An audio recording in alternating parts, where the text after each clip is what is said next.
Hey guys, welcome to Let's Explore History. I hope you all good. आज हम अपनी history का एक बहुत इंटरेस्टिंग टॉपिक और you can say very important turning point in our history वो हम पढ़ने वाले हैं आज की वीडियो में. So today's chapter is the central Islamic land of class 11th history. Central Islamic land से आप क्या समझते हैं? हम बेसिकली उस ज़मीन के बारे में पढ़ेंगे, उस लैंड मास के बारे में जहाँ से हमें इस्लाम का फॉर्मेशन और उसका एक्सपेंशन देखने को मिला है. Yes, we talk about Arabs country, Arab peninsula, basically today's Middle East. Alright, so अपना चैप्टर स्टार्ट करते हैं. हमारे क्लास 11th का चैप्टर 4 है ये वीडियो का पार्ट 1 है. अगर आपने अभी तक मेरा चैनल सब्सक्राइब नहीं किया है तो आप कर दीजिए. प्रीवियस चैप्टर आपको मिल जाएंगे, इंपॉर्टेंट नोट्स आपको मिल जाएंगे, इवन एनसीईआरटी से अलग आपको हिस्टोरिक टॉपिक्स मेरे चैनल पे मिलेंगे. Alright guys, let's move on introduction of the chapter. सबसे पहले हम देखेंगे कि हमें ये जो सेंट्रल इस्लामिक लैंड है इसकी हिस्ट्री कैसे जानने को मिली. इट मीन्स कि हमें सोर्सेस कौन कौन से थे हमारी इस हिस्ट्री को पढ़ने के लिए, या आज हमें इतने लार्ज अमाउंट में इस्लाम के बारे में जो देखने को मिलता है, पढ़ने को मिलता है, वो कहाँ से पता चला.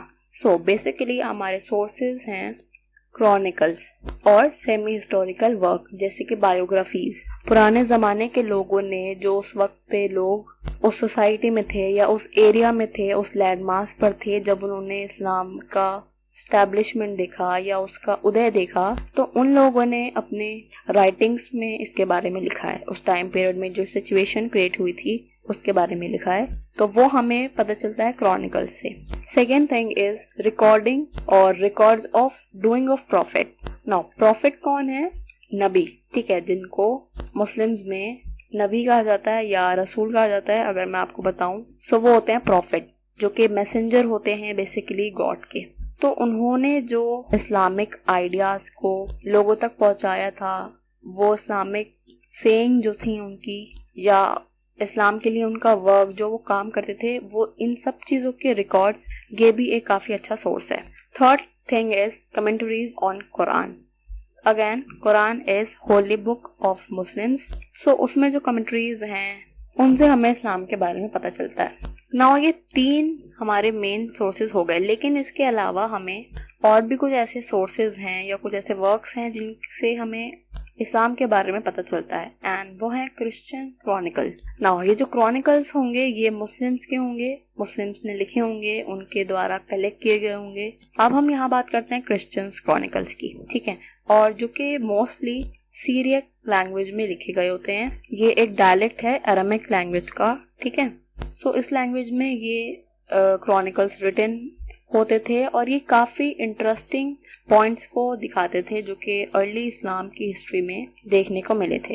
And one more interesting thing, ये जो क्रिश्चियन प्रीस्ट थे ये ज़्यादा अपना अटेंशन इस्लाम की हिस्ट्री के ऊपर इसलिए रखते थे बिकॉज उनका मेन इंटरेस्ट जो होता था वो कंपेयर करना होता था इस्लाम को क्रिश्चियनिटी से. मतलब जब इस्लाम का उदय हुआ, जब इस्लाम पूरा लैंड में फैल गया था, अरब एरिया में, ठीक है, अच्छे से उसकी प्रीचिंग हो रही थी एंड लोग भी काफ़ी सारे उनको मान रहे थे, इस्लाम सबने अडॉप्ट कर लिया था. तो क्रिश्चियन जो प्रीस्ट थे उन्होंने इस्लाम के वर्क्स जो थे, या यू कैन से सेइंग ऑफ प्रॉफिट और डूइंग ऑफ प्रॉफिट, तो इन सब को ये कलेक्ट करते थे लोगों से, या जहाँ से ये खुद देख के लिखते होंगे, तो उन वर्क्स को ये बेसिकली कंपेयर करते थे क्रिश्चियनिटी के साथ, मतलब अपने रिलीजन के साथ. ऑलराइट, बस इतना है हमें समझने के लिए कि मेन हमारे सोर्सेज कौन से हैं. नाउ नेक्स्ट टॉपिक पे चलते हैं, जो कि मेन टॉपिक है हमारा, इस्लाम का राइज कैसे हुआ.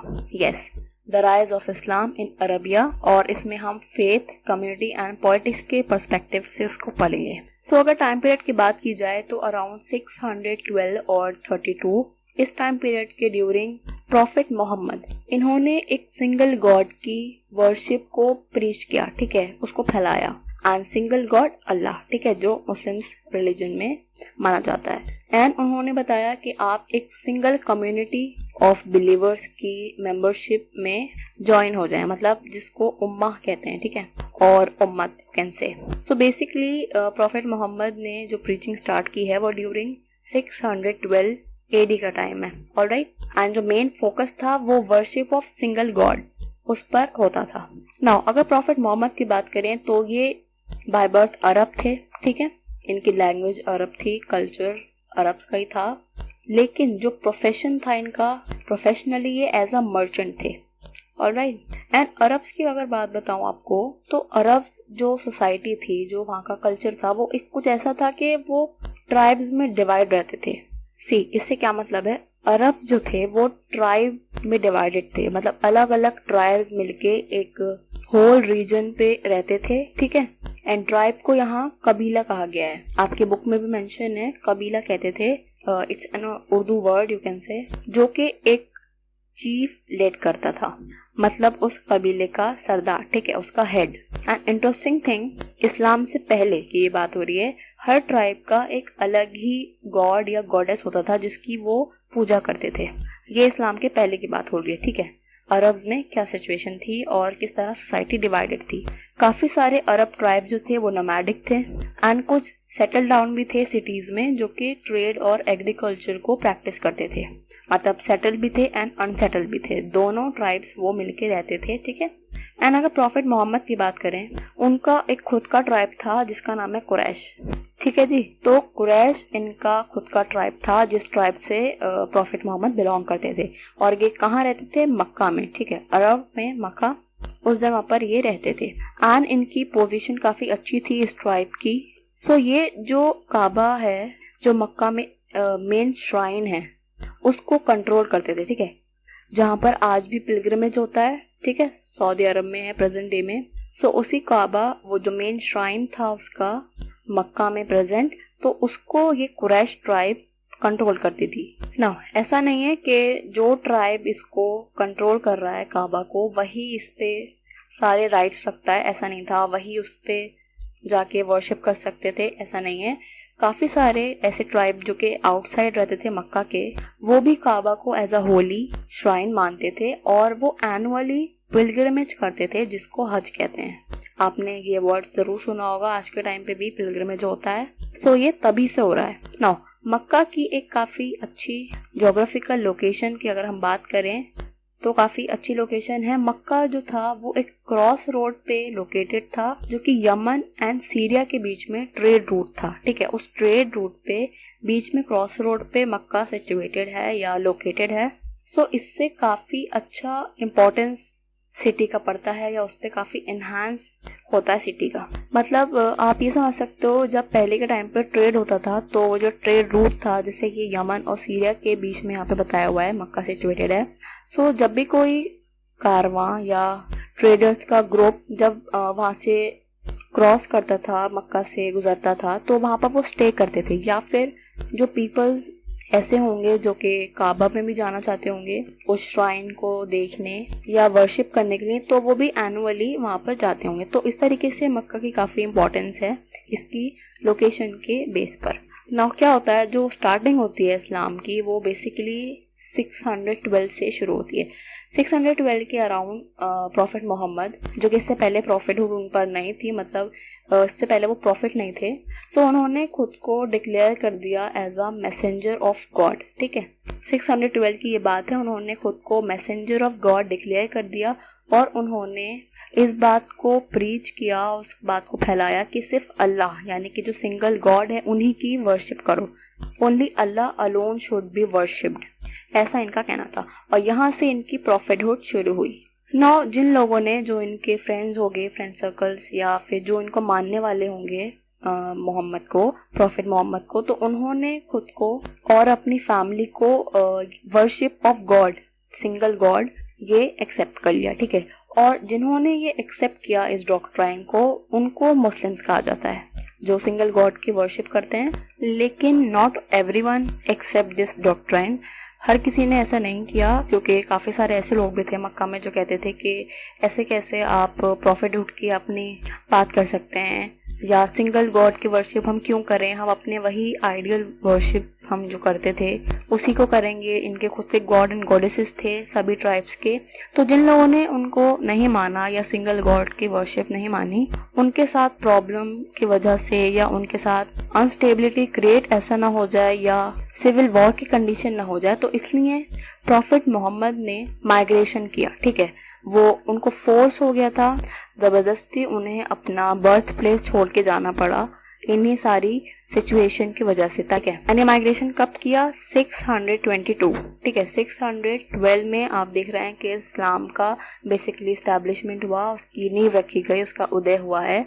एंड 622 में Muhammad was forced to migrate. ठीक है, और ऐसा नहीं है कि ये अकेले गए थे, इनके जो फॉलोअर्स थे वो भी इनके साथ गए थे जिन्होंने इस्लाम को अडॉप्ट किया था। ठीक है, एक्सेप्ट किया था। नाउ अब इन्होंने माइग्रेशन कहाँ की? From Mecca to Medina. Medina is another city और प्लेस इन अरब। सो ये जो माइग्रेशन है ये एक काफ़ी इम्पॉर्टेंट पॉइंट है मुस्लिम हिस्ट्री में या आपका इस्लाम हिस्ट्री में, क्योंकि इसी माइग्रेशन के बाद जो एयर आता है, जब प्रॉफिट मोहम्मद ने मक्का से मदीना माइग्रेट किया, ठीक है, माइग्रेशन किया, उसके बाद मदीना में जो सबसे पहला साल आता है जब वहाँ पर जाके स्टे उन्होंने किया, वहाँ जाके वो रहे, तो उस साल को हिजरा कहते हैं। ठीक है, या हिजरी, और इसी से बिगिनिंग होती है मुस्लिम कैलेंडर की। जैसे कि लास्ट पॉइंट में लिखा हुआ है the year of his arrival in Medina और एंड अभी अराउंड 400 समथिंग ईयर्स चल रहे हैं हिजरी एरा के। ठीक है, मुस्लिम कैलेंडर के अकॉर्डिंगली। एंड थोड़ा सा एक्स्ट्रा अगर मैं आपको बताऊं, अगर आपके एग्जाम्स में आ जाए, सो मुस्लिम कैलेंडर में फर्स्ट मंथ जो होता है वो मुहर्रम होता है। ऑलराइट, चलिए आगे देखते हैं। नाउ जो फॉलोअर्स थे प्रॉफिट मोहम्मद के, उनको उम्मा कहते हैं। अब ये एक काफी वाइडर कम्युनिटी में चेंज हो गए। ठीक है, मतलब पहले तो ये थोड़े से ही फॉलोअर्स थे, जब उन्होंने अपनी माइग्रेशन की, मदीना जाके भी इस्लाम का प्रीचिंग की, उसको फैलाया, लोगों ने अडॉप्ट भी किया, तो इस तरीके से टाइम जब ग्रेजुअली पास होता रहा तो एक काफी बड़ी कम्युनिटी बन गई। एंड जिस पूरी कम्युनिटी को प्रॉफिट मोहम्मद ही लीड करते थे। ठीक है, तो उस पॉलिटिकल लीडरशिप जो थी वो इन्हीं के पास थी। नाउ जो कम्युनिटी है, इतने सारे लोग हैं, ये कैसे सरवाइव करते थे? एग्रीकल्चर पे। सो एग्रीकल्चर प्रैक्टिसेस वहाँ होती थी। And second thing, trade. Arab countries से ट्रेड काफी होता था, जो कि आज भी होता है। सो ट्रेड वहाँ पर एक पुरानी एक्टिविटी आप समझ सकते हो, या काफी ओल्ड चला आ रहा ये इनका मेथड ऑफ सर्वाइवल। ठीक है, ऐसा है। सो एग्रीकल्चर एंड ट्रेड, इन दो मेन थिंग्स से ये सरवाइव करते थे, इससे पैसा आता था। ठीक है, एंड जो थर्ड थिंग है वो है आर्म टैक्स, मतलब ज़कात। ठीक है, टैक्स लिया जाता था लोगों से, उसे ज़कात कहा है। ये एक उर्दू वर्ड है अगेन। सो ये तीन मेथड्स हैं आप कम्युनिटी को सरवाइव करने के लिए। ठीक है, नाउ अब टाइम हमारा ग्रेजुअली पास ऑन हो रहा है, इस्लाम का एक्सपेंशन भी काफ़ी हो गया है। तो जब एक सीरीज ऑफ बैटल होती है, ठीक है, और इन बैटल्स में जब प्रॉफिट मोहम्मद की विक्ट्री होती है, तो मक्का भी ये लोग कनकर कर लेते हैं। मतलब जब इनको फोर्सफुली माइग्रेट करना पड़ा था मक्का से, ठीक है, वहाँ पर कुछ ऐसे लोग थे जो कि इस्लाम एक्सेप्ट नहीं कर रहे थे। ठीक है, एंड फोर्सफुली प्रॉफिट मोहम्मद को मक्का छोड़ना पड़ा। लेकिन जब उन्होंने ग्रेजुअली, जब बैटल्स हुई, बैटल सीरीज हुई, अलग अलग एरिया उन्होंने इस्लाम के अंडर कर लिए, इस्लाम वहाँ पर फैल चुका था, तो अगेन मक्का के जो लोग थे उन्होंने फाइनली एक्सेप्ट कर लिया था इस्लाम को। ठीक है, एंड दोबारा से मोहम्मद वहाँ पर आ गए थे। ठीक है, प्रॉफिट मोहम्मद दोबारा से मक्का आ जाते हैं, बैटल्स वगैरह भी होती हैं, एंड जब वो बैटल्स जीत कर मक्का वापस आते हैं तो उनकी रेपुटेशन वो और भी ज़्यादा बढ़ जाती है एज अ रिलीजियस प्रीचर। ठीक है, और पॉलिटिकल लीडर भी वो काफ़ी अच्छे होते हैं। तो ये दो इनके जो फेसेस होते हैं, मतलब जो लोग इनको एज अ रिलीजियस प्रीचर मानते हैं एक तो, या फिर पॉलिटिकल लीडर, ये दोनों ही बहुत अच्छे होते हैं और इनकी रेपुटेशन काफ़ी हद तक फैल जाती है पूरे मक्का में, पूरे अरब रीजन में। ठीक है, तो इस तरीके से फाइनली पूरे अरब लैंड में इस्लाम फैल जाता है। एंड मदीना बन जाता है एडमिनिस्ट्रेटिव कैपिटल और मक्का बनता है रिलीजियस सेंटर। ठीक है, क्योंकि वहाँ पर काबा होता है। एंड अब जब ये लोग वापस आते हैं मदीना से मक्का, जब ये मक्का कॉन्कर कर लेते हैं, तो काबा में जो आइडियल वर्शिप होती थी, ठीक है, जो अलग अलग ट्राइब्स के गॉड एंड गॉडेसेस होते थे, अब वो नहीं रहते हैं, सब एक सिंगल गॉड की वर्शिप करते हैं, अल्लाह की वर्शिप करते हैं। तो काबा में जितने भी आइडल्स रखे होते थे उन सबको क्लीन किया जाता है, ताकि मुस्लिम जब अपनी प्रेयर ऑफरिंग करें, मतलब जब अपनी प्रेयर करें तो वो फेस करें टुवर्ड काबा। ठीक है, तो इस तरीके से कुछ इस्लाम का स्टार्टिंग होती है और उसकी ब्रीचिंग और उसकी एक्सपेंशन होती है। ठीक है, अब जल्दी से आपको मैं मैप भी दिखा देती हूँ। सो कुछ इस तरीके से है हमारा अरब्स एरिया। देखो, मैंने आपको बताया था कि मक्का की जो लोकेशन है वो यमन एंड सीरिया के ट्रेड रूट के बीच में है। तो ये रहा यमन और ये रहा सीरिया। तो काफ़ी लॉन्ग डिस्टेंस है जहाँ से इनको मदीना और मक्का से ही क्रॉस करके जाना होता था। तो काफ़ी अच्छा लोकेशन है मक्का की, जहाँ पर काबा भी है, इसलिए इस सिटी की काफ़ी इंपॉर्टेंस है। ये रहा मक्का, वेट आई क्लीन, और ये रहा मदीना। ठीक है, तो मक्का से माइग्रेशन किया मदीना तक। तो कुछ ये आपके इम्पोर्टेंट सेंटर्स हैं अभी तक जो आप अरब लैंड में देख सकते। तो अभी हम यहीं स्टॉप करेंगे बिकॉज इसके बाद हमारा एक थोड़ा डिफरेंट टॉपिक स्टार्ट होने वाला है, दैट इज कैलिफेट। ऑलराइट, जो कि प्रॉफिटहुड के बाद स्टार्ट हुआ। सो आई होप आपको यहाँ तक समझ में आ गया होगा। अगर कोई डाउट है तो आप मुझे कमेंट सेक्शन में पूछ सकते हैं। चैप्टर का सेकंड पार्ट हम जल्दी करेंगे। So for that you have to subscribe my channel and press the bell icon for the latest notification. Alright, good bye guys, stay blessed, see you soon.